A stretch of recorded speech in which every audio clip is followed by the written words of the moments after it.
Now my mouse is freezing up. Okay, we're going to get right on into Twig.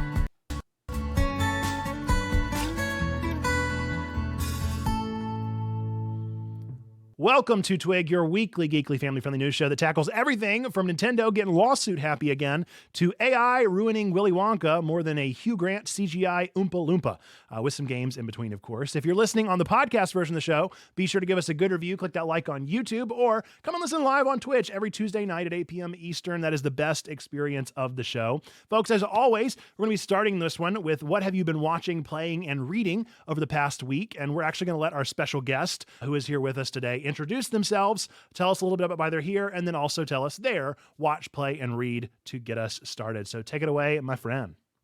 Yeah, I'm Pastor Shane. I am the pastor of Go-Be Church, which is another digital church plant in the United Methodist system. I'm up in East Ohio. But yeah, as I told somebody earlier this week, without Checkpoint, there would be no Go-Be. And so I love being on here. I love being a part of this community. I think it's been with us for almost 3 years now, I think, close to. It's got to be around there.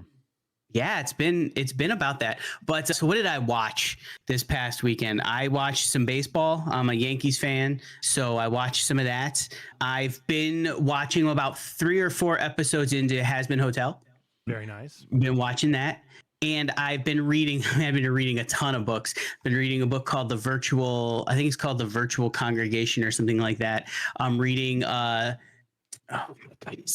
I can't remember the name of it now, but it's recounting of some of the life of a slave girl. And that's in the title. I know that.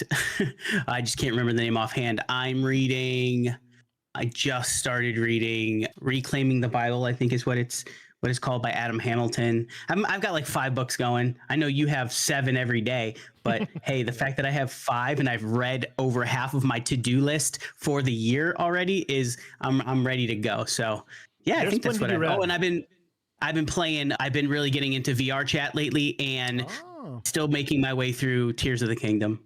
Nice. So Twyla rubbing off on you with the VR stuff. It amazes me how I just continually cannot get into VR. I got the MetaQuest 3 for my birthday, and that'll do it. I've wanted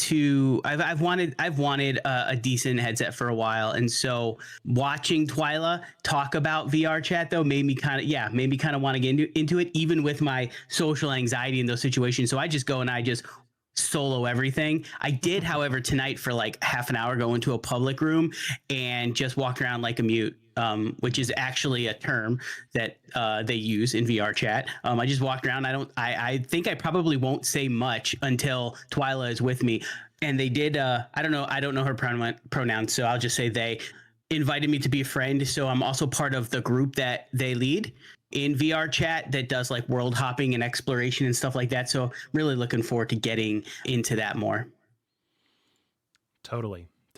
I love it. I'm wanting to hop into the world more, especially with Twyla getting us all into it and exploring the possibilities there. So very curious. I have been watching Shogun. It is so good. I'm loving it. I'm so over the moon for this stinking show. It's been so long since I've watched a real people show that wasn't like Marvel, and it's really nice. It's really pleasant to see real actors acting good. And I love the story. I'm here for it. Episode 3 came out, I think today or yesterday, and I watched it today. And it just keeps going and keeps getting better. I'm super into it. If you don't know the gist of the story, neither do any of us because we're only on episode 3. But basically, it is a kind of story of 3 people that don't really belong in the rise in Imperial Japan to the Shogun. So these are 3 folks who are somehow finding themselves entangled with one another. One happens to be an Englishman who has come over doing something somehow, and then there's 2 people that are actually more involved in the Japanese nation, one of which that was almost doomed to be killed until escaping. So it's really good. I'm super into it. I'm super excited to see where we get from here and where it continues to go, and I'm just hooked on this stinking show. I have been playing Balatro, which we'll actually be talking about in one of our news stories here in just a moment. I beat it on my second try, and I proved my greatest gamer sense. It made me feel very good about myself. But I did very much enjoy the Balatro experience. I know there's a whole lot more to be done, but that was especially nice because the other game that I'm playing is another roguelike named Slay the Spire, which I'm not doing as well in, and I might snap my phone in twain if I don't stop playing it. So I'm very close to rage quitting that one. And then I am reading Mountain in the Sea for our book club here at Checkpoint. I also just got done reading a manga that came in Manga Spice Cafe, Sword of the Demon Hunter. And normally Manga Spice Cafe manga are like pretty good. At best, they're a 4. Very often I'll get some like solid 3s. Sword of the Demon Hunter was a 5. Sword of the Demon Hunter was so good. Super enjoyed the story, super enjoyed the art. I was into it. I wanted more from it. Might get into the rest of the series. We shall see. So that's what I've been up to. Do let us know in the chat what you have been watching, what you have been playing, and what you have been reading. I know I saw Halfling Reed mentioned reading the first of the Dresden Files books. That is not the first time that I've heard Dresden Files brought up. It seems like they're getting more and more popular. I know Save Point Steve, I think, really enjoys those books. Little Miss Lizzie talks about books. You let me know if you ever want to talk about books. Hang out afterwards in our Discord chat. I'd love to tell you my book cycle because it works really well for me, but it does become a habit and take a habit to build it. Freyren level good? No, probably not. But I do really like it. It's very good. I think that there will, I don't know. Honestly, I mean, seriously, Freyren, if you're not watching it, if I haven't hyped it enough at this point, it is probably going to be in my like top 10 anime. It's quickly broaching that list. So I don't think that Sword of the Demon Hunter is going to do that good, but I love it so much. With that, we're going to get into some of our trending headlines for tonight. So we're going to go to our first news story, but do continue to let us know as things come up in the chat if you want to interact with the articles, or if you're just now seeing our question, playing, watching, reading. I would love to still hear what's going on in your lives. Remedy Entertainment has reacquired the full rights to the Control series from 505 Games for 17 million euros, a strategic move that grants them complete control over the franchise's future, including the original game, its sequel Control 2, the multiplayer project codenamed Condor, and any subsequent titles. This acquisition enables Remedy to directly influence the series' development trajectory and explore self-publishing options or negotiate more favorable publishing deals. With Control deemed an attractive franchise by many, the deal also signifies a transitional period where 505 Games will continue to publish the first game until the end of 2024. Remedy is now poised to advance Control 2 and codenamed Condor into their next stages of development in the first half of 2024, along with their ongoing projects, including remakes of Max Payne and Max Payne 2. I enjoyed Control, and I certainly love the stuff that Remedy has been doing. I think this is probably a ripple effect of the fact that Alan Wake 2 just swept everything last year and continues to sweep, and it feels very much like a logical thing that Remedy would buy it back. I'm glad to hear that they're doing so well financially, that they were able to regain control over Control. Any thoughts on that one, Stan? Yeah, no, I think I played Control. I've never played Max Payne or Max Payne 2. I've never played any of the Alan Wake. I've never done any of that. And so, but I do like it with all the news of like, it seems like every week, every month, there's a new studio closing down or laying off folks and doing all kinds of stuff. So it's good to see a group, be strong enough to be able to buy themselves back. I feel, like it's good. I like that. So, that can only help the gaming world. Yes, it is. It's good to hear some good news. In a world of just kind of constant drudgery that has been happening, it's nice to have some exciting stuff coming out of Remedy and the Remedyverse, and this means a lot more in the future. I'm sure we'll be getting an Alan Wake 3 at some point with the kind of non-ending that it ended on, and we'll get Control 2. We'll get more in both of those worlds, and maybe we'll even expand the kind of Control universe into another game series. Who could say? But the future looks bright for them, and I'm excited to see Sam Lake get his chance. With that, we're going to go into our next news story. Take it away. Yeah, so we've got a bunch of things releasing on Game Pass and Game Pass and PlayStation coming up this week. Game Pass, we've got Warhammer 40,000, Warhammer 40,000 Bolt Gun on cloud, console, and PC March 5th. Paw Patrol World, which I'm sure my boys are going to love on cloud, console, and PC. SpongeBob SquarePants Battle for Bikini Bottom Rehydrated. That's a mouthful. Cloud, console, and PC March 12th. Control Ultimate Edition. Speaking of Control, Cloud, console, and PC March 13th. No More Heroes 3, Cloud, console, and PC March 14th. Lightyear Frontier, which is a game preview, Cloud, PC, Xbox. The Xbox is March 19th. And the one I'm looking forward to, MLB The Show 24 on Cloud and console. That's one. Yeah, we'll talk about that one later because that's actually, I mentioned it again. On PlayStation, we've got Destiny 2, Witch Queen, Sifu, Hello Neighbor 2, and EA Sports F1 23 all come in, I guess, releasing this week? Yeah, they normally come out in the first week typically, and they're just available immediately for download. I know there's also some like packs that are coming out for foam stars and things like that. If you're part of PlayStation Plus, PlayStation continues to be the one that is typically not too impressive, but Witch Queen was pretty viral. Like it was a wonderful expansion of Destiny 2 for fans of that game. I don't know how many of them are fans of that game that didn't play Witch Queen, but hey, maybe you're behind and maybe you weren't able to play it when it came out. Now's your chance.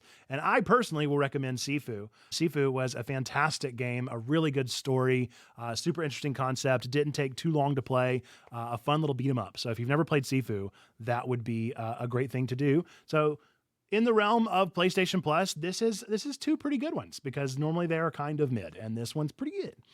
As far as Xbox Game Pass, that's the less exciting one this month. When I finally got my Xbox, see, I've been a PlayStation person, since PlayStation's been a thing, and I've never been part of the wars, but I never felt the draw to any of the first party stuff from Xbox. I finally got one, and then I had Game Pass, and I was like, oh, what is this PlayStation Plus thing right anymore? Yeah, so it was PlayStation Plus, and then there was PlayStation Now. I really loved PlayStation Now, and everybody always dogged on it and was like, it's not Game Pass. But you know what? It had all of my Harvest Moon games on there. It was like built for me. It was the farming sim one for some reason. And so I had so many games on PSN. And then whenever they did their like rebranding merge, I lost a bunch of the ones that I really wanted to play. So, oh well, it sometimes works out better for some than others. Yep. Good stuff. Let's see. Continuing to recommend Remedy games down there and talking about Dead by Daylight and Alan Wake and Dead by Daylight. I like to watch people play Dead by Daylight, but don't like to play it myself. My anxiety simply cannot handle it. I can barely handle Amogus. The last thing I need to be doing is playing Dead by Daylight. It'll absolutely mess me up. At least I can't really let anybody down in Dead by Daylight because that's one of the biggest problems whenever it comes to like any of those other games. Whenever I'm holding up the team or I let them down, something about that subconscious messes with me. But good stuff. Stan Remedy, indeed. I'm excited for them and their future. As I said, I think it's cool stuff going on there. Next story, we're going to talk about Tim, the Pokemon-style MMO that preceded the Pokemon with Gun games Pal World from earlier in this year. It is concluding its development journey as announced by its developer Crema. In an open letter to the community, Crema addresses the game's future, indicating the end of significant updates and the removal of all microtransactions by June, with patch 1.7 responding to community backlash. This move will also introduce a unique feature in patch 1.8, allowing players to select any past battle pass to complete, aiming to alleviate the fear of missing out or FOMO. I love that the AI decided to include that part of the article. Despite this closure, Crema plans to continue supporting Tim with minor updates for bug fixes and balance adjustments, ensuring the game remains fun and rewarding.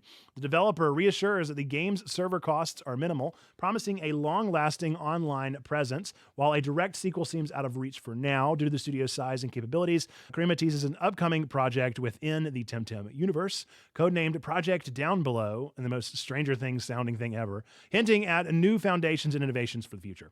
An animated series and the spin-off Tim Swarm are also in development, showcasing the lasting impact and potential of the Tim franchise. We did play Tim. We played Tim whenever it was still in early access in our very, very first year of Checkpoint. Being the major Pokemon fan that I am, I had to try it out, and it was pretty fun. It was exactly pretty fun. It was not a bit more than pretty fun. And I enjoyed it for like a couple hours, and then I was like, all right, neat, move on. But maybe going back to it, it would be even better, and I would enjoy it more. I do really like the way they're handling their Game Pass and the way they're closing down microtransactions. They're almost like building their own Ultimate Edition, which I think is pretty cool. I think that's a good way to do it for indies. Like, I've not really heard about them ever really coming up with a cohesive way of doing that, and it sounds like they've got a good plan.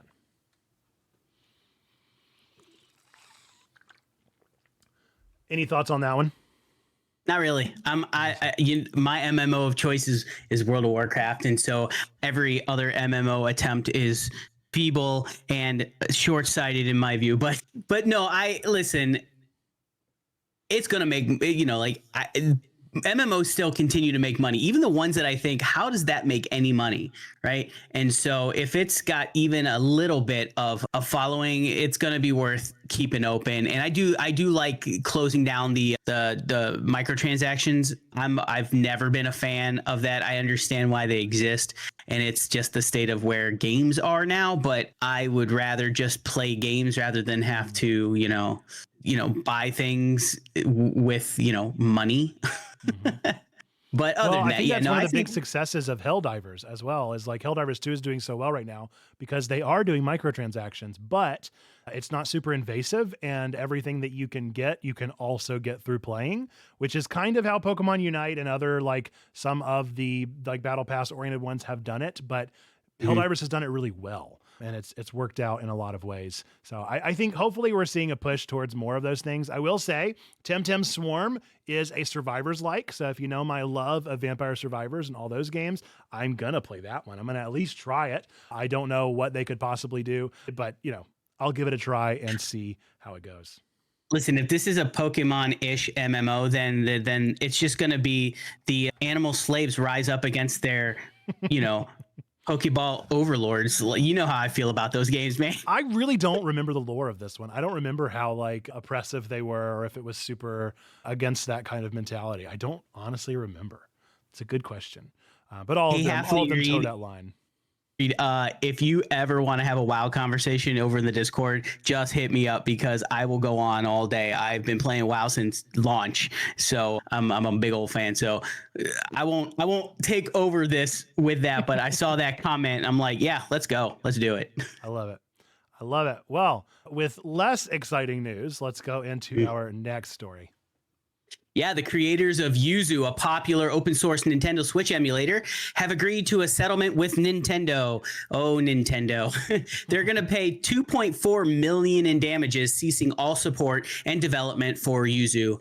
This decision comes after Nintendo filed a lawsuit against Yuzu's developers, Tropic Haze, in U.S. federal court, accusing the emulator of being designed to bypass the Switch's encryption and facilitate the playing of Nintendo games on unauthorized devices like Steam Deck. The lawsuit highlighted the emulator's role in distributing illegal copies of Nintendo games, notably citing The Legend of Zelda: Tears of the Kingdom being pirated extensively prior to its release. As part of the settlement, Yuzu will shut down its website and services, and similarly, Citra, a Nintendo 3DS emulator, will also be discontinued. This action marks a significant move by Nintendo to protect its copyrights and control over its game distribution, reflecting its ongoing stance against piracy and unauthorized emulation. And as much as I love Nintendo, and I do love Nintendo, they never play when it comes to this stuff. They are notoriously litigious. They've always been like this. I was watching First Geek last night and talking about like, yeah, this is Nintendo through and through. They did this on YouTube years ago. They backed off a little bit on their YouTube kind of ban hammer, but this is just kind of Nintendo's MO. They're not going to mess around. They're not going to play games appropriately enough. And it's unfortunate to me to see who gets caught in the crossfire of this, because the people that are at fault here are obviously the ones that are pirating new games. Like that is as clear and as cut as crystal, like wrong. This is morally wrong. This is not the way we should be doing things. If a game is playable and is purchasable, you shouldn't be pirating it. You shouldn't be stealing that. You wouldn't download a car, right? And so shouldn't be doing that stuff. You can't download a car. Yeah, so none of that stuff. Give anybody but any ideas, the sad man. part is Citra, which is an emulator that would be much more helpful for some games that are no longer available, because not only is it a 3DS, it's also a DS emulator. And so if you're not going to have an access to all of the like stores around you to get secondhand games and then just hope that you might be able to find them, Nintendo does such a bad job with archiving their games and allowing for you to continue to play their old games that it's a bummer to see a site like Citra have to get canned because of bad actors that have really nothing to do with this company or with the people that are actually developing emulation software, which of course it's not illegal to emulate. It is illegal to be a pirate of software. And so that's what's so frustrating about all of this is the people that are caught in the crossfire for me. Yeah, and when I think about emulation and things like that, and you know the point you made about if a game is available, and especially newer games, you know, within a certain window, they're available. They're part of the life cycle of these companies. They are part, you know, like you buy them. Of course we do, but I think of games like Wind Waker. The person like me has been waiting for Wind Waker to come out on the Switch since forever, and I feel I'm never gonna get my favorite Nintendo game. You know, and so if I want to play that, I don't have the system that can play that. So if I wanted to play that, I would have to go the illegal route. And it sucks because I want that. Like, there are people who want that, but Nintendo gatekeeps their stuff so much, and they just say, well, it's not available, so kind of screw you. And I don't like that about the IP holders when they do that. It's like, it just bugs me. It's frustrating. It's frustrating, and I'm frustrated both on the behalf of the person that wants to play games that can no longer find them, and on a company that wants to provide software to do that, and the fact that it is people that are towing the line of legality that are messing it up for everyone is frustrating. Yep. And it's like, on one hand, you want to be frustrated with Nintendo because, of course, this is litigious and this is a bit aggressive. But on the other hand, like, what are they going to do? It's their biggest game of last year, and a bunch of people pirated it. And you know, it's such a like catch-22 situation of you don't really know who to be frustrated with, and it's all around a thing of like, we need to support proper means of archiving of games and supporting any industries that we can there, because that is the best way to keep everybody on the up and up with those kind of things. And if you're Nintendo, if your dad works at Nintendo, let your dad know that we want a Game Boy Classic. Please make a Game Boy Classic, Game Boy Advance Classic. It's time. Bring the games back because we want more. All that good stuff. With more skirting of legality, but not really this time, let's talk about Balatro. Balatro, a poker roguelike game published by PlayStat Games, has recently faced scrutiny and removal from some Nintendo Switch stores outside the US, including the UK and Australia. The removals were due to an unexpected shift in the game's age rating from 3+ to 18+ by a ratings board. This was sparked by concerns over prominent gambling imagery and material that instructs about gambling. PlayStat has contested this sudden reclassification, arguing that the game, which integrates risk-reward mechanics and RNG elements typical of a roguelike genre, does not promote gambling. Local Thunk, the solo developer behind Balatro, has also emphasized their anti-gambling stance, distinguishing the game's mechanics from actual gambling. Despite these challenges, PlayStat remains optimistic about resolving the issue and reassures that Balatro will continue to be available on PC platforms like Steam, though its future on other consoles is uncertain pending the resolution of the age rating dispute. Launched on February 20th of 2024, Balatro aims to offer a unique twist on poker gameplay, combining traditional hands with special cards and strategic elements to enhance the roguelike experience. This game's real fun. It's a blast, and it is such an obvious... I don't even know. Like, it reminds me of anytime we have like Mark Zuckerberg or TikTok CEO in front of US Congress and they ask questions about like, now, can the Wi-Fi see me? Like any of those questions, it feels very like reminiscent of that, because this is not a gambling game. There is no money involved in this game. It's all pretend money. And even then, it's not even really pretend money, because you're not really like using the money against other people. You're kind of playing the game against itself. It's, if anything, like I remember on the PS2, I had a straight up Texas Hold'em game. Like, I just had a poker game where I was playing against other people. I can go on my phone right now and download a Hold'em game. Like, the fact that this, which is not actually poker, is being panned because of the fact that it looks like poker is so ridiculous. Just because it uses cards. How many things use cards and chips? And for some reason, this is the one that gets itself in trouble. It is weird. And I think that they should walk it back as quick as possible, because this is such an obvious oversight. So I've not played this, but I'm going to now. I want to. I like playing poker, but I like playing cards. But so I would say this actually, I think a couple of things from the article. the fact that the game initially had a 3+ rating and then went up to 18+, I think it doesn't need to be 18+, but I do think it needs to be more than 3+. Just for the fact that just because it doesn't use real money doesn't mean it's not ingraining certain ideas into a person's head. And I think at a certain point, you're fine to be exposed to those things, but I don't know that I necessarily want this being available to like my toddler. Listen, they trust me. There are a lot of things my toddlers were exposed to, but I think this opens up the door for a larger discussion about some of those kinds of things and what's age appropriate and what isn't.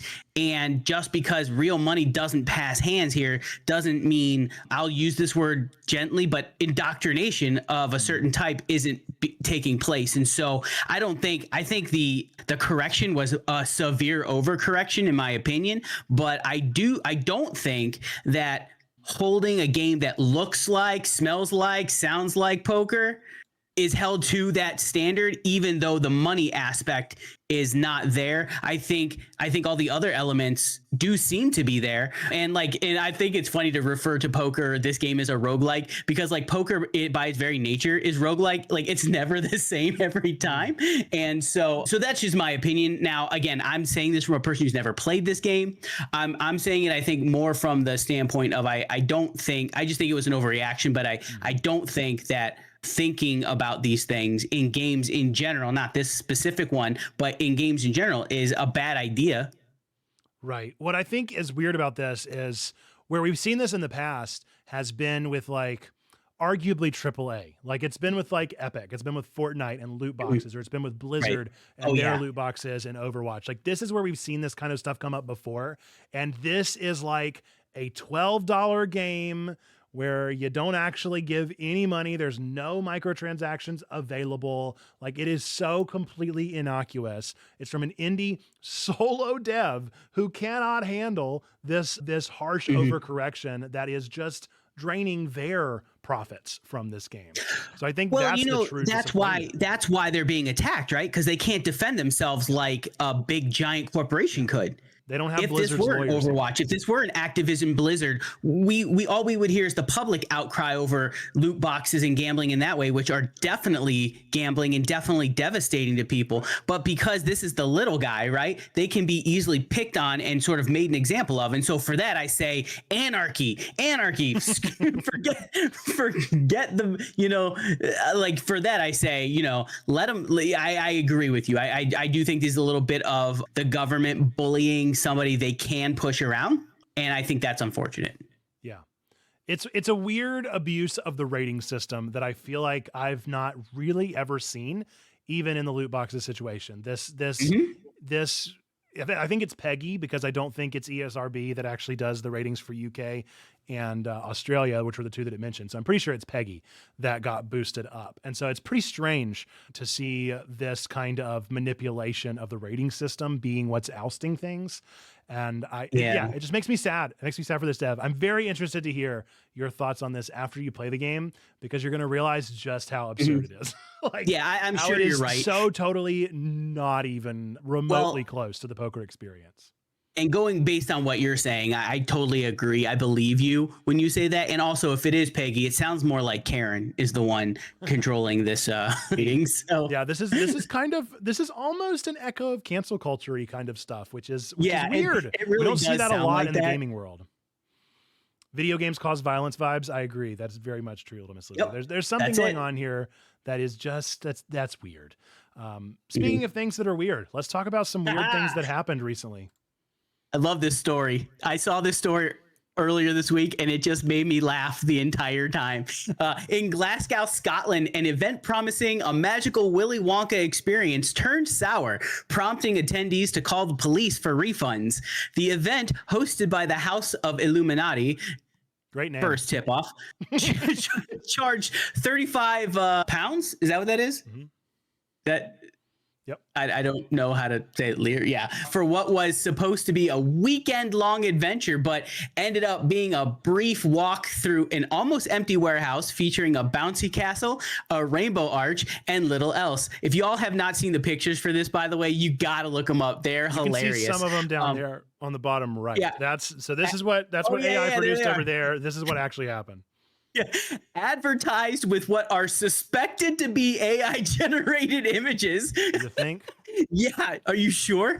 Showcasing a grand setting, the reality fell drastically short, leading to its cancellation on the opening day amid a flood of complaints.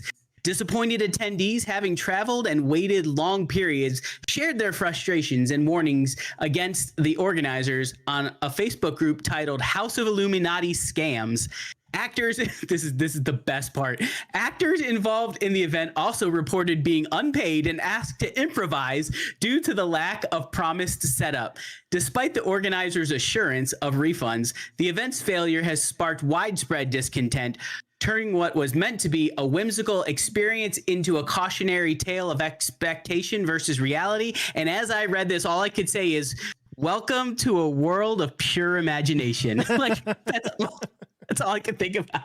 You're absolutely right. It's baffling. If you have not gone and done the deep dive into the full Willy Wonka experience here, it's really fun. There's a whole AI generated script that is just a nightmare. There's lore being built around this thing. There's already a movie being built around the mysterious character of the Unknown, which is not a character from Willy Wonka or from Charlie and the Chocolate Factory. This is just a character they came up with, and it's amazing. It's amazing. It's the funniest thing and the saddest thing, and such an absolute nightmare. So I saw on another group I'm in, you and I are a part of this group, the AI for Church Leaders group, right? And I think somebody posted the pictures of this and said, never trust AI or something like that. And I thought, whoever fell for this based on those images, like, yeah. I want to feel bad for them, but they needed their $40 taken, honestly. Like, should this company have exploited them and lied to them? No, they shouldn't. But I mean, this didn't even take a whole lot of due diligence. I would never, and this is as a proponent of AI, I would never go to something advertising that only used AI imagery to build itself up, only because things like this, like, and these ones are like clearly like DALL-E images, right? They're the easiest to spot. And so I would have some questions. I would have some concerns. And that, for me, that's a lot of money to shell out for something that you're not sure is real. Yeah, it reminds me again and again, one of the things that I've been focused on with AI is when and how should the church, or even just leaders in the social space, step in to inform literacy of AI? Like, when should we start doing this is AI? Can you spot the difference between AI and real life? Like, I don't want to be degrading to people, but when are we going to train literacy in culture? Because I think that it's going to take some people are going to fall for it hook, line, and sinker. And if they don't know what to look for and nobody's helping them, then we're just going to see a second generation of the grandmas that get calls and get scammed. This is the next generation's version of that. And it's probably up to those of us that are in our 20s, 30s, and even arguably 40s telling our parents, hey, look, here, we got to talk about this. This is AI, and we got to do the due diligence to study it. Yeah, you're right. And obviously my comment was tongue in cheek. I don't think anybody deserves to be taken advantage of. I do think it is up to us, and people like Jason Moore and Rob Lauder and things like that are doing some of that work. And I think people like you and me and others who are in this space using these tools and are aware need to be just constantly out there. Do exactly what you said, that literacy piece. Like, can you spot the fake? Because as these tools get even better, and it becomes harder and harder, and that's not a reason not to use them, but it is a reason for us as faith leaders and just people who want to do good by the world. It's a reason for us to be at the forefront of saying, y'all have to know when these are being used, and then what the problems of hiding behind a wall like that, what the problems can be. Yep. It's going to take a lot of effort to retrain our brains and to figure out how to retrain culture and society. And I think that one way that we're doing that at Checkpoint is to make sure that we are upfront as I can be. If you ever want to ask, hey, is this AI generated? I will tell you upfront if it is. But I talk about it all the time. We use it in a lot of different ways. I see it as a tool. I also don't use it for a lot of things. But the old hat, like 5 years ago, was you also don't admit if you used Canva. And I would have told you that I used Canva as well back then. And so there's a transparency thing that we have to do as a kind of ethical extension of ourselves and as an example of doing good, of trying to promote good and also not manipulating and doing harm. So these are part of our rules. These are things that we try and live by and try to do our best to be examples of going forward. Okay. That said, though, can we just talk a second about the picture of the girl who played the Oompa Loompa and how miserable Looks so she sad. was? Yes, I think I was talking about it. I don't remember if it was on a stream or not, but I was like, I'm so disappointed that Rachel Dratch is no longer on SNL because the girl already looked so much like her as Debbie Downer, and I want that character to be revived. The fact that they didn't do it on Sydney Sweeney's is like, man, that is an absolute miss because it would have been perfect. Oh man, that picture sent me. It just that was the one that hooked me and just said, you know what, I feel bad for these folks, but like she looked like she just got out on prison release, like work release from prison, and I mean maybe she did, I don't know, but she looked clearly miserable, and the fact that they might not get paid now, and so it's not even the people who spent the money, but people were taken in on this from probably somebody who's very charismatic and ability to convince people to just do dumb things, and a lot like a lot of pastors I know, just a charlatan out there. Yeah. Yep. I'm interested to see where this one continues to go as we continue to hear more of the lore and the things that come out of this fallout. And hopefully the person who played the unknown, like I said, is able to get that bag now that they've got a character that is theirs essentially. But seriously, if you have not, look up the conversations around this because it's amazing. The script is the funniest thing ever. The characters, the lore, it is worthy of its own Wikia at this point. It has built out a world that we never knew, that nobody, I can't surely wait for nobody the could have ever Netflix predicted. special. Yes. The Netflix special on the making of this scam. This would make for a great story. They are scrambling to get it out as quick as they possibly can. Mindful Marlena asks, is the lo-fi girl music probably AI? I would not think so. I would imagine at the beginning, maybe they've dipped into it now, but at the beginning, I'm sure it was all music that they would have outsourced through like a source like Fiverr. I know that's how Stream Beats works. That was what Harris Heller did. Is he basically went to Fiverr and was like, "How much can I pay you to make a song track for me?" and then give it to me. And then he just made a whole brand out of it and continues to do it. And now I think he makes it in house. But that's how he got started. So wouldn't surprise me if Lo-Fi Girl got started that way as well. But I would also watch a Lo-Fi Girl documentary. So whenever that's going to happen, we need more. We need more documentaries of the internet.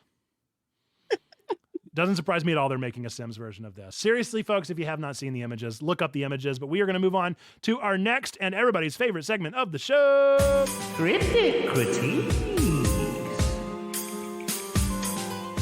That's right. It is time for Cryptic Critiques. This is where I take an arguably 5-star game, or at least a very good game, and find 1-star reviews of it, and I tell them to our guests to see if they can guess what the game that is being reviewed is. So I'm going to read off some of these 1-star reviews, and we'll see if you are able to guess what the game is. Folks, you're welcome to play along in the chat as well, but save your guesses until after Gobi Church is able to offer up their guess after the third one. You can type in the chat like first prompt dash this, and we'll know that we'll honor you and say that you got it whenever you got it. But we're going to give away these reviews one at a time.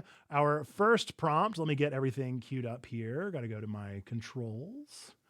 Well, not if they don't look right. Where are my controls? It'll be fine. All right, I can read them at the very least, even if I'm not able to change the font background. All right, prompt number 1 for this one is The Room of Video Games. The Room, as in the critically panned movie.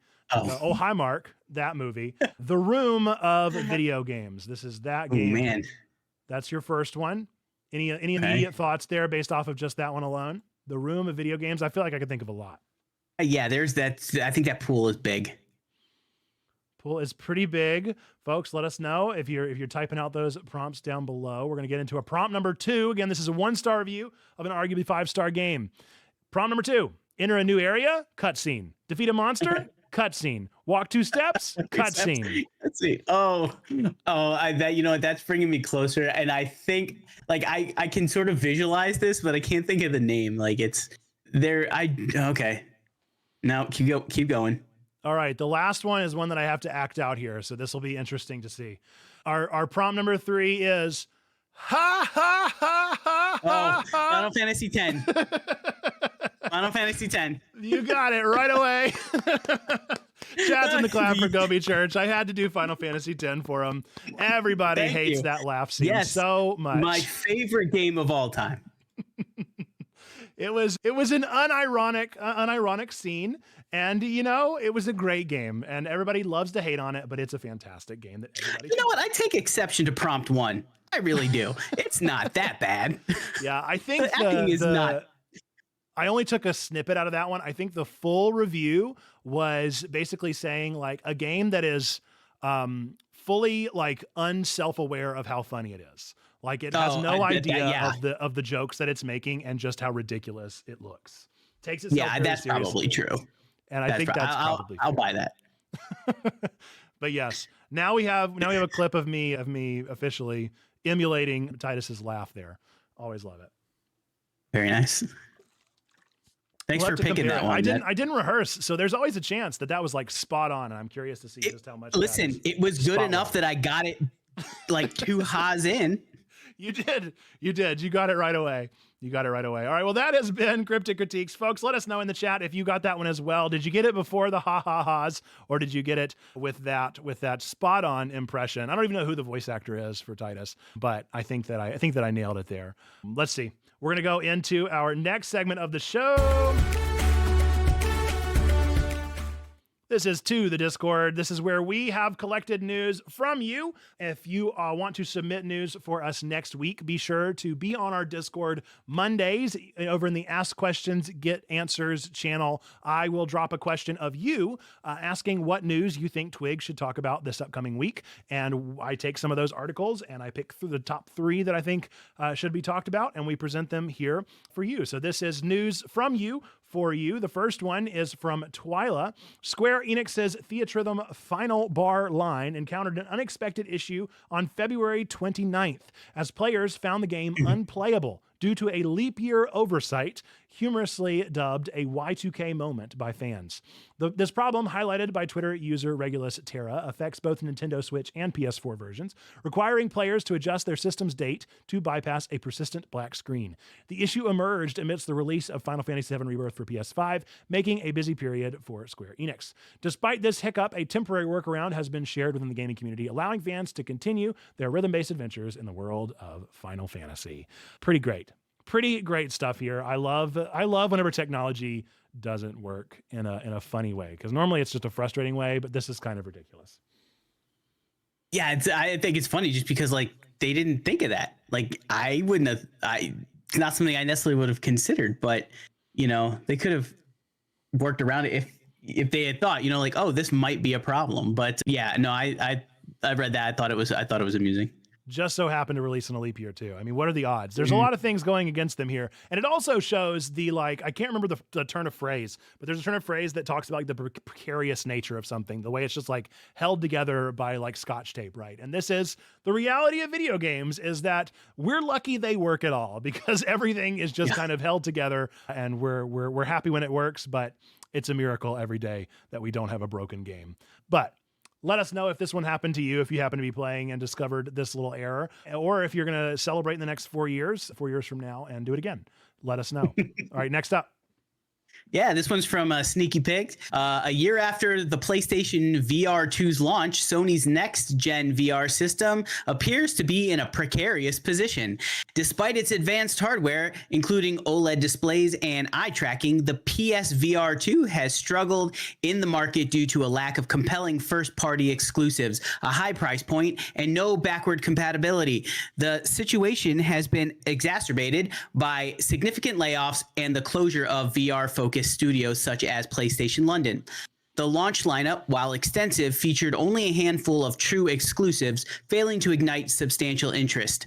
Comparatively, competitors like Meta have capitalized on exclusive content to dominate the VR space. Furthermore, Sony's apparent disinterest in leveraging its first-party studios for VR content has drawn parallels to the PlayStation Vita's decline, highlighting a recurring issue of support and market strategy. The VR market's challenge is not just about hardware capabilities, but also about creating a substantial ecosystem of engaging content and experiences. How did I say that? Said that so weird. Experiences, a hurdle Sony is yet to overcome with the PSVR 2. I think, honestly, I mean, like with all the other missteps here, I think the biggest one for me continues to be when companies decide they're not going to do backwards compatibility. Mm-hmm. Like, honestly, that is such a turnoff for me when I think about whether or not I'm going to get something, because I don't want to have to either not play the things that I've already spent money on or have to juggle multiple systems in the same ecosystem. It's dumb. And I think that's probably hurting them more than anything. I totally agree. That's a big thing for me. And especially in a field as new as VR, it doesn't feel like we've made leaps and bounds forward enough to not have backwards compatibility. Like this is not the time that we have to be making like bold declaratives of we're not going to support this and that. Like just make it all available, because honestly, it's you're still in beta. You're not even making a finished project hardly. Like you're still figuring things out and finding your sea legs in the world of VR. I remember when this came out and everybody was super surprised that it came out without like any fanfare. And so I'm not super surprised that it has fizzled and that it's not probably going anywhere at all. I think that we will maybe see a PSVR 3 later if they decide to get into it. I think it really depends on the Apple vision and if Apple continues to take steps forward and how Meta does. But the pass-through technology has got to be the future, and PSVR I don't think still has that. So it's going to be pretty mid. Yeah, I think when you see companies like, you know, Meta and the things that they're doing, what, like it or not, their strategy is, I'm tired of having all of my stuff on other platforms that I don't control. And they're really good at building up things for their own system. And they made the price point really compelling. And so it's going to be tough. Like honestly, the problems I had with my original PSVR are the reasons why I didn't get a PSVR 2, because I didn't want to deal with that nonsense again. And that's why I just waited until another headset came out that was affordable for me. Because listen, you know, I use Apple products, not exclusively, but there's no way I'm shelling out that amount of money for an Apple Vision. No way.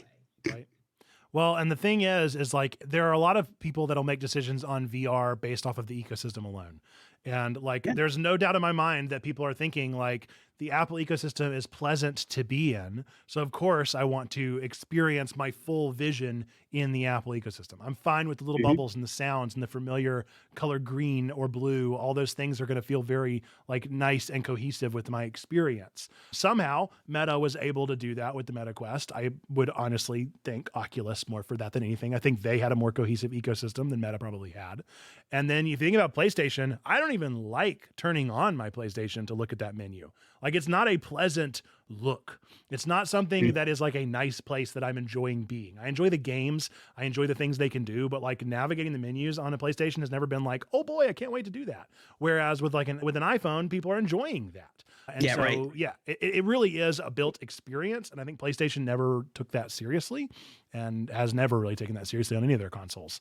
And that's probably going to be the biggest, first and most important misstep for them, including the backwards compatibility and the other things going on. But yeah, we'll see. PlayStation makes such weird decisions all the time, and they just keep coming out on top and keep coming out with great games. So at least as gamers, we don't have to sweat the small stuff with them. Hopefully they're able to keep themselves in business with all the weird decisions that they make. But so far, I mean, we've gotten to reap the benefits without really too much of the slog.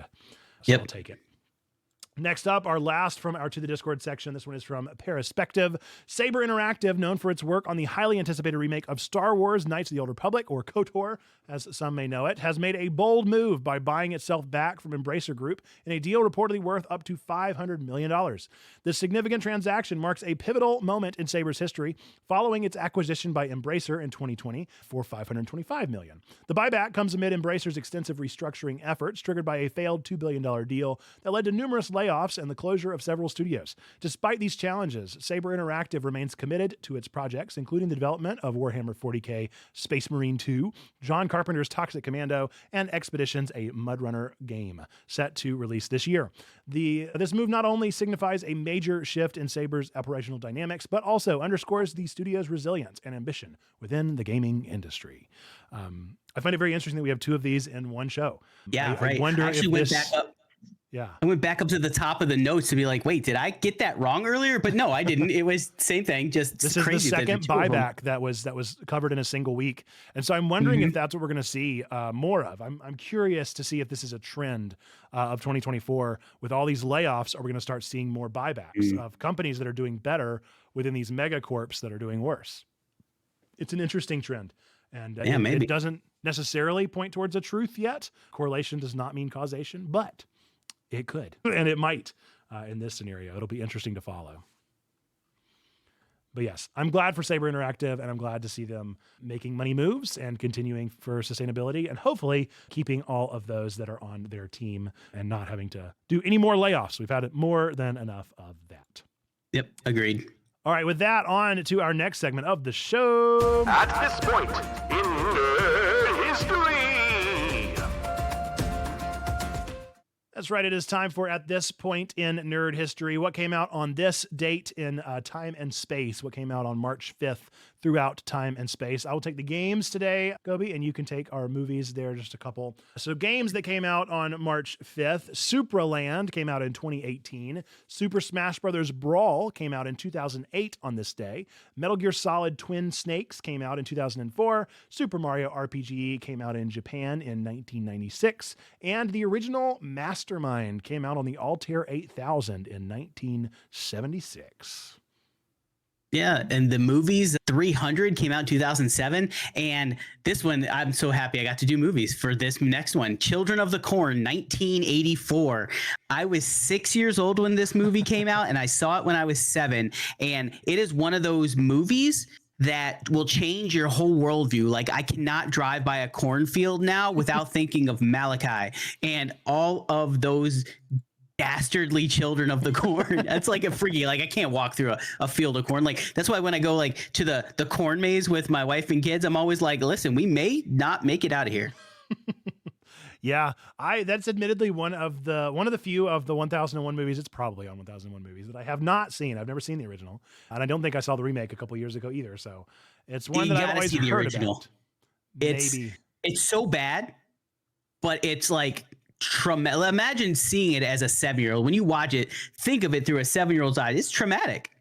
It's not any of those like mine. It was not for children. Mine was Nightmare on Elm Street, which that wasn't because it had just came out, but it was because my cousins were watching it downstairs while I was supposed to be asleep whenever I was at a sleepover. And so I sat on the steps and watched the scene with Johnny Depp, right, getting like tucked into the bed. And I was like, well, this is going to last forever. I'll talk to a therapist someday about this one. Yep. Mine that did that was Poltergeist. My parents, for whatever reason, let me stay up one night and watch it on a bootleg copy or something. And the scene where the clown grabs the kid and pulls him under the bed, my dad came up behind me and grabbed me by the waist, and I cannot be around doll clowns anymore. I'm 46 years old and I'm still scarred for life. Yes, I can't imagine. Ugh. Yeah, 100% Poltergeist, that stupid clown scene. Yeah, it's brutal. Absolutely brutal. Core memory formed. Core memory, absolutely. Will never let go. Nope. It. All right, well, we actually have a special segment here. So some of you may or may not know that we have a diehard Dune fan in our community in Mayfly. And so I reached out to Mayfly and I was like, hey, I would love to hear some thoughts. I know that you went to go see Dune Part 2 this past weekend. Would you let us know some of your thoughts? And she was like, okay, but it's probably going to be lots of hot takes. And I was like, Great. I love to hear it. So this is a potential new segment that we can keep doing in the future, but at the very least, this is going to be our special segment for today of hot takes with one of our level 2 Mayfly. So if you want to turn on the Twitch stream and mute yourself, Gobi, if you want to be able to hear the video that is about to play, because I doubt it's going to come through. But again, this is the one and only Mayfly telling us her thoughts on Dune Part 2. This is spoiler full. So if you have not seen the movie yet, there are spoilers in it. If you don't care about that, like I really don't, then you can keep watching and get those beautiful, beautiful hot takes. But with that, take it away, Mayfly. Nate has given me the lovely opportunity of 2 whole minutes to give my hot takes on Dune Part 2. There were many things that bothered me about this, and I'm allowed to give spoilers. So, here they are. I've listed them for myself.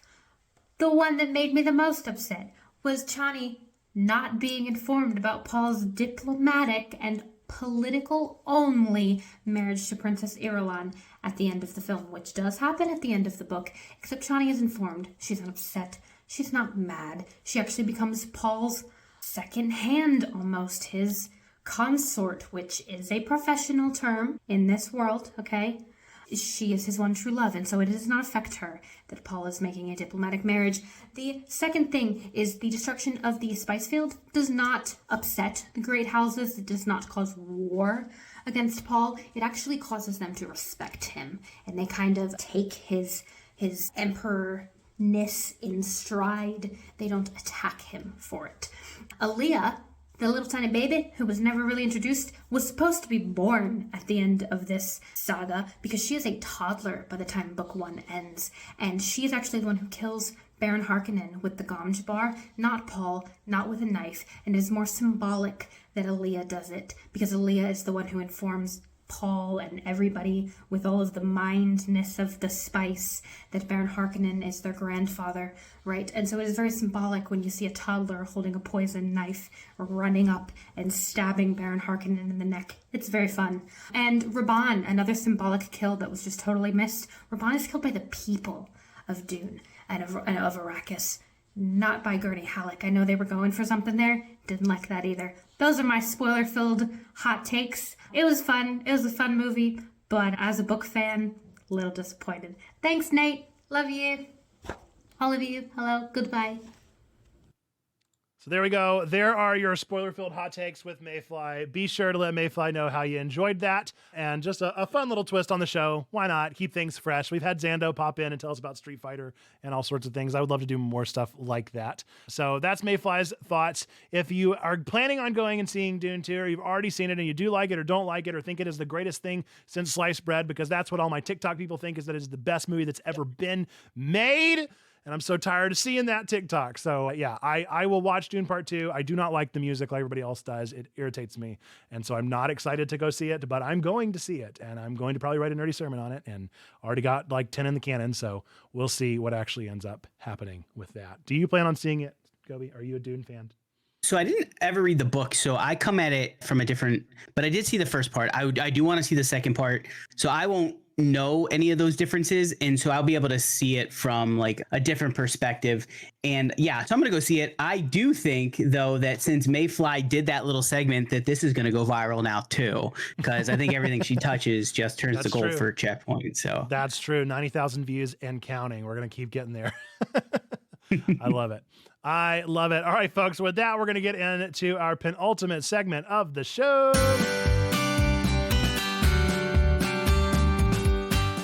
That's right. It's time for our upcoming releases. Gobi Church and I have each picked out 3 things that we are excited about coming out in the next week or so. So I will let Gobi start with their first one, then I'll do my first one, second, third.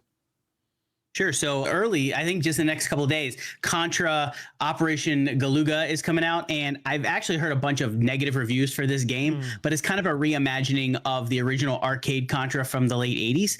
And like, it looks janky as all get out. It looks like it controls terribly, which is exactly what I want in an arcade remake. Like, so for me, I'm like, yeah, the people who are reviewing these games, they don't know what world we grew up in. These feral children that we were, just happy to play things that moved across a screen. So I'm happy for this remake. So I'm really excited that that's coming out.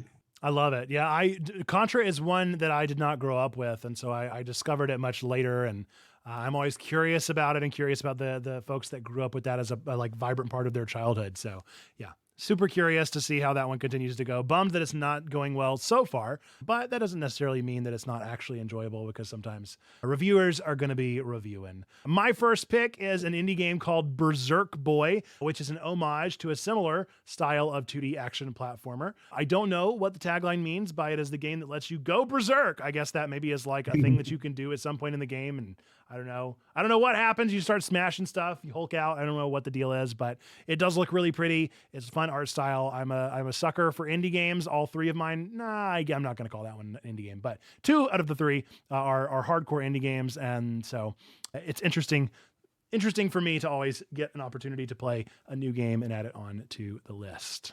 All right, take it away with your second one. Yeah. So again, I was a little confused as to whether it was a week from today or the next calendar week. So these next 2 sort of fall into the next calendar week. So I'm cheating with this one anyway. MLB The Show, some versions of it release on the 15th. And so I'm claiming it. I'm taking it. I don't care. And the reason why is because my son was asking about it the other day. He was like, hey, remember that baseball game we played last year? Like, can we still play them? Like, you know what? Next week, the new one's coming out. It's going to be on Gamepass. So yeah, day 1 drop on Gamepass. So I'm excited about that one because it'll give me another reason to play some video games with my kid. Rock on. Well, I know that Crossfire Faith and Gaming, Dave really enjoys the show games. So I'm sure it'll do great. It'll be nommed for a game award. It always gets the nom, and I don't think it ever wins, but it's always one that super is enjoyed by the community that loves it, and they keep pushing it up and playing it. And I'm glad to see that it gets the success that it needs, and hopefully it'll be a good bonding experience. That's the best kind of game, if you can manage to find that magic. My second pick is yet another indie game. This time it is called Summer House. Another super cool art style. I don't know if this one's going to last very long, but the whole concept is it's a cozy game, a tiny little building cozy game about building beautiful lived-in houses. There are no rules or restrictions, just pure creativity on the screen. I don't know how this one is going to work. I don't know if it's going to be like a Sims style SimCity builder, or if it's going to be more of a like drawing essentially with houses. That could also be a style that it goes for, but I really like the art style. It looks super cozy. Always down for a new cozy game. Hopefully it has good music. And with that, I'll give it two big thumbs up. All right, your third and final. Yeah, so my third one actually have something in it that makes me not want to see it, but it's Arthur the King, a movie that's coming out March 15th. It's an adventure racer. It's about a racer, a guy who runs races. He adopts a stray dog named Arthur to join him on a epic adventure endurance race, and I think it's based on a true story. It's got Mark Wahlberg in it, and I'm just tired of Mark Wahlberg. So, but outside of that, the reason why it interests me is because my wife is a marathon runner, and so I think this might be a movie that she and I could go see together, and she might get something out of because she is a runner, and I think it'll hit her well, and that will make me happy. But also the tagline, when I read it, all I could like hear it in that movie trailer voice: an unexpected encounter, an unlikely bond, an unforgettable adventure. Oh yeah. It was just so, I feel like the AI wrote that one for them. It would sound perfect with a VHS filter just right behind it so that you can hear that. You know, the little jingles that you always hear on those VHS teasers at the beginning. That would be perfect for that one, 100%. Well, yeah, good stuff. Marky Mark, why not? I doubt I'll watch that one, but I love it. I love to hear the excitement and the reason behind it. I love that 2 of your 3 related directly to family. That's super cool. And I think that's great. Based on a real story, says Sneaky, I have a family member who knows the guy and the dog. That's of course you do, Sneaky. Of course you do. I love that too. That's great. Now maybe I will see it now that I know somebody that knows somebody that knows somebody. I'm all about it. That's great stuff. All right. Our third and my third and final pick here is one that nobody else seems to be excited about. And it makes me really sad because I love Vanillaware. Vanillaware comes out with a game like once every 5 or 6 years. The last one that they came out with was a mech battler that I absolutely loved called 13 Sentinels. We have a nerdy sermon on it. I loved it so much. It's one of the best stories ever. And I just absolutely fell for it. Vanillaware, super rare. They never come out with games This is their latest game, Unicorn Overlord, co-produced with Atlas of Persona fame. It looks like everything that I want. I want it to be so good. It's Atlas, it's Vanillaware, it's two franchises that I absolutely love. It's a Fire Emblem style game. Love that. But everybody's saying that it looks super basic. And so I'm like, that makes me really sad because I want to try it. I think that there was somebody in our Discord, Nailhood, I want to say, that did play it over in our review section, played the demo. So maybe the demo was okay, but I'm excited to see where the full game goes and if it's one that I can fully get into. It's already on my list just by the fact that it's Vanillaware. I'm going to play it and we'll see if I end up enjoying it or not. But I do love Fire Emblem like games. Those tactical RPGs are great and I want more. I want more. Well, there's an ad going on right now, right whenever I mentioned Nailhood. Sorry, my friend. All right. Well, with that, we are going to get into our final segment of the show.